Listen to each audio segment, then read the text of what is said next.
रास्ते भर रामनाथ जी खिड़की से बाहर देखते रहे। नई नई ऊंची इमारतें, चिमचिमाती सड़कें, शोर शराबे वाली भीड़, सब कुछ बदल चुका था। बस उनकी यादों में बसा पुराना शहर ही वहीं था। घर के बाहर पहुंचकर सुमित ने अटैची उठाई और मुस्कुराते हुए कहा, पिताजी, अब आप हमेशा यहीं रहेंगे, कोई चिंता मत कीजिए। दरवाजे पर उनकी बहू मानसी खड़ी थी, सिर पर हल्का पल्लू, हाथ में आरती की थाली, मानो बरसों से उनका इंतजार कर रही हो। थाली घुमाकर उसने आदर से चरण छुए और बोली, पिताजी, घर में आपका स्वागत है। ये सुनते ही रामनाथ जी की आंखें भर आईं। कांपते हाथों से उन्होंने बहू के सिर पर आशीर्वाद रखा। चित्रा जी की कही बातें उन्हें याद आ गईं कि हमेशा बहू को बेटी की तरह अपनाना, तभी घर में स्नेह बना रहेगा। अंदर आकर मानसी ने उनके लिए पानी और चाय रखी। वो सहजता से पूछने लगी, यात्रा में थकान तो नहीं हुई? कुछ मीठा लाऊं आपके लिए? रामनाथ जी भीतर ही भीतर सोचने लगे कि अभी तो बेटे के सामने मीठी बातें कर रही है, पर क्या ये मधुरता अकेले में अंदर। वो सहजता से पूछने लगी, यात्रा में थकान तो नहीं हुई? कुछ मीठा लाऊं आपके लिए? रामनाथ जी भीतर ही भीतर सोचने लगे कि अभी तो बेटे के सामने मीठी बातें कर रही है, पर क्या ये मधुरता अकेले में भी रहेगी? सुमित ने मुस्कुराकर कहा, देखा पिताजी, मानसी आपको लेकर कितनी खुश है। अब आप अकेले नहीं रहेंगे। रामनाथ जी हल्की सी मुस्कान के साथ पूरे घर को निहारने लगे। पिछली बार जब वो गृह प्रवेश में आए थे तो केवल एक हफ्ते में ही लौटना पड़ गया था। अब वे स्थायी रूप से आए हैं तो बहू का व्यवहार ही उनके आने वाले दिनों का आधार बनेगा। कुछ देर बाद मानसी रसोई में चली गई। तब रामनाथ जी ने धीरे से बेटे से पूछा, बेटा, बहू को कोई दिक्कत तो नहीं है? मेरा यहाँ आना उसे अच्छा तो लगा? सुमित चौंका, क्यों बाबूजी, आपको उसके व्यवहार में कुछ अजीब लगा क्या? रामनाथ जी धीरे से बोले, नहीं, लेकिन अभी तो तुम सामने हो। बात अधूरी छोड़ते ही सुमित भी चुप हो गया। उसके मन में भी पहली बार ये सवाल कौंधा, सचमुच अब तक तो हम दोनों अकेले रहे हैं, कहीं मानसी को पिताजी का आना भारी न लगे। उसने स्वर कड़ा करते हुए कहा, बाबूजी, आप निश्चिंत रहिए। अगर मेरी पत्नी ने आपके साथ कभी भी गलत व्यवहार किया तो ये उसके लिए अच्छा नहीं होगा। रामनाथ जी ये सुनकर सहम से गए। उनके मन में चिंता और गहरी हो गई कि इस उम्र में वे अपनी जीवन संगिनी खो चुके हैं। कहीं ऐसा ना हो कि उनकी वजह से बेटे बहू के रिश्ते में दरार आ जाए। वो सोचने लगे कि अगर बहू ने उनके साथ कोई गलत व्यवहार किया भी तो वे सुमित को बिल्कुल भी नहीं बताएंगे। पता नहीं वो इस दुनिया में कितने दिनों के मेहमान हैं। उनकी वजह से अगर बेटे का घर टूट गया तो आगे ये अकेला कैसे रहेगा? ये सब सोचते हुए उनका कलेजा कांप उठा और उनकी आंखों में दो बूंद आंसू छलक आए। सुमित ने धीरे से उनकी हथेली दबाते हुए कहा, चलिए बाबूजी, आप अपने कमरे में चलिए। सुमित ने अटैची उठाई और पिताजी को अपने साथ भीतर ले गया। जैसे ही रामनाथ जी कमरे में पहुंचे, उनकी आंखें ठहर गईं। सामने बिछी चादर वही हल्के नीले रंग की थी जो उन्हें हमेशा भाती थी। चादर बिल्कुल साफ सुथरी थी, बिना सिलवट की तनी हुई थी। कमरे में रखी अलमारी के ऊपर एक छोटा सा कैमरा रखा था, वही पुराना कैमरा जिसे उन्होंने बरसों पहले गांव में शादी ब्याह और तीज त्योहार पर इस्तेमाल किया था। उसे देखकर रामनाथ जी के चेहरे पर बरबस मुस्कान आ गई। दीवार पर टीवी सजा हुआ था।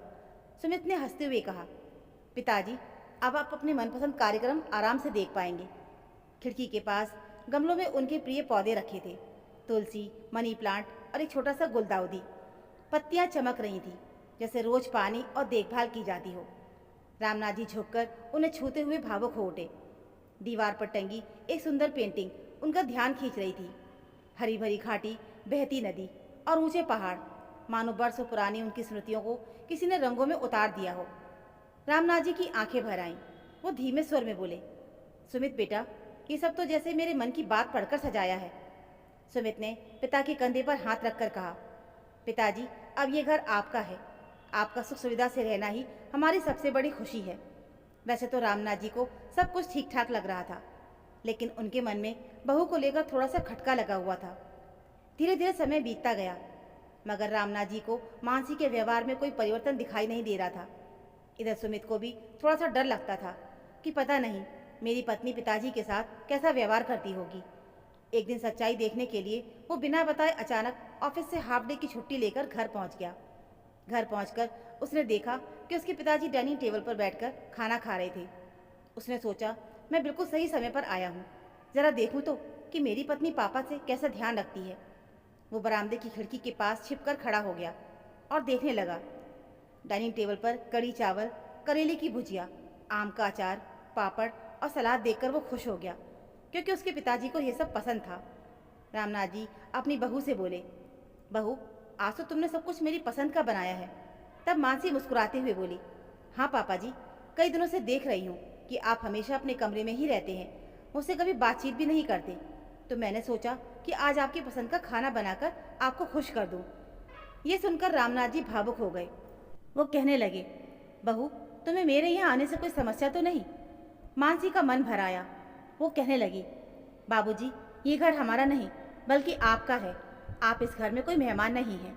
आप ऐसी बातें क्यों सोचते हैं? परिवार के सदस्य साथ में रहें, इससे बढ़कर खुशी की बात और क्या हो सकती है? आप अपने घर में पूरे अधिकार के साथ रहिए। आपको ये ख्याल क्यों आया कि मैं आपके आने से खुश नहीं हूँ? मेरे लिए जैसे मेरे पिताजी हैं वैसे ही आप हैं। घर में बड़े बुजुर्गों का होना सौभाग्य की बात होती है। बहू की बात सुनकर रामनाथ जी के मन में सारा संदेह आंसुओं के रूप में बह गया। इधर दरवाजे के बाहर खड़ा सुमित भी बड़ा भावुक हो गया कि उसकी पत्नी कितनी अच्छी है और उसे अपने पिताजी की चिंता करने की अब कोई ज़रूरत नहीं है। सुमित अपने आंसू पोंछते हुए वापस बाहर की ओर चला गया, क्योंकि अब उसे यकीन था कि उसके पीठ पीछे भी उसके बाबूजी का ध्यान अच्छे से रखा जा रहा था। आज उसकी पत्नी ने उसके दिल में एक अलग ही खास जगह प्राप्त कर ली थी। इधर रामनाथ जी भी कई दिनों के बाद बड़े हल्के मन से भोजन ग्रहण कर रहे थे, क्योंकि आज बहू की बातें सुनकर उनका मन भी फूलों सा हल्का हो गया था।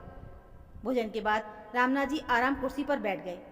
खिड़की से आती हल्की धूप उनके चेहरे पर पड़ रही थी और मन में पहली बार सुकून उतर रहा था कि तभी मानसी चुपचाप कमरे में आई और बोली, पापा जी, अगर आपको कोई चीज़ की कमी लगे या कुछ अलग चाहिए हो तो बिना झिझक के बता दीजिएगा। रामनाथ जी ने हल्की सी मुस्कान के साथ सिर हिलाया।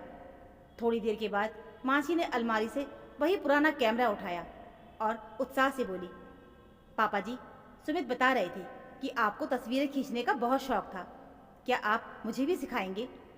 ये सुनते ही रामनाथ जी की आंखों में चमक लौट आई। उन्होंने कैमरा हाथ में लेते हुए कहा, अब तो ये आंखें पढ़ने जैसी नहीं रहीं, फिर भी कोशिश करूँगा। मानसी ने बालकनी में खड़े पौधों की ओर इशारा किया और बोली, पहली तस्वीर यहीं से शुरू करते हैं। कैमरे के लेंस से झांकते हुए रामनाथ जी को लगा जैसे वर्षों के बाद उनके जीवन में फिर से कोई रंग भर रहा हो। शाम को सुमित ऑफिस से लौटा तो उसने देखा कि मानसी और पिताजी साथ बैठकर पुराने एल्बम को देख रहे हैं और हंसते हुए बीते किस्से दोहरा रहे हैं। उस पल सुमित समझ गया कि उसके पिता सिर्फ एक कमरे में नहीं बल्कि पूरे घर के दिल में बस चुके हैं। रात को सोने से पहले रामनाथ जी ने मन ही मन चित्रा जी को याद करते हुए कहा, देखो हमारा बेटा और बहू कितना स्नेह दे रहे हैं। अब इस उम्र में इससे बड़ा सौभाग्य और क्या होगा। उनकी आंखों से कृतज्ञता के आंसू थे, लेकिन मन पूरी तरह हल्का हो चुका था, क्योंकि अब उन्हें यकीन हो गया था कि वो यहाँ बोझ नहीं बल्कि इस घर की जड़ है, जिसकी छाया में एक पूरा परिवार सुकून से सांस ले रहा है। तो दोस्तों, ये थी हमारी आज की कहानी। आशा करती हूँ आपको ये कहानी ज़रूर पसंद आई होगी। इस कहानी को लेकर आपकी क्या राय है हमें कमेंट में ज़रूर बताना। कहानी अच्छी लगी हो तो प्लीज़ वीडियो को लाइक और चैनल को सब्सक्राइब ज़रूर कर लीजिएगा। मिलते हैं फिर एक और ऐसी नई कहानी के साथ। तब तक के लिए धन्यवाद।